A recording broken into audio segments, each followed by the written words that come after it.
વસ્તુ છે ને આમ હોય ને તમે જ્યાં સુધી આમ ત્યાંથી પછી આમ થાવ ત્યાંથી પછી આમ બંધણીમાં આવો ને આમ તો એ તમે હલવાઈ જાઓ. એટલે નો લવ નો ટેન્શન.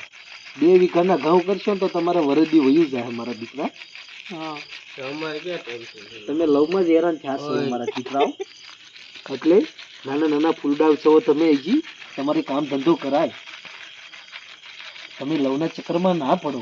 લવના લફડા ન કરો. લવના લફડા ના કરો અને બગાડો ના કરો. તું પૈસા કમા, બીજું બધું અમે સમજી લઉં. વાપરશું અમે. કમાવાનું શીખવાડવાથી કમાવતા શીખવાથી તમારે ડાયરેક્ટ વાપરી જવા. કેમ કરવું આમાં? ઓલો નો થતો હોય નો થાય નો થાય. કેમ આનું વ્યવહાર કરવું તમે વાપરશો તો? તું પૈસા ભેગા કરવામાં ધ્યાન દે, બાકી વાપરવા અમે અંદર બેઠા છે. માલ હે તો મોહબ્બત હે. કરે જે જે કહેવા મને ભૂલાઈ ગઈ, નકર હું તને કેતી હાલો.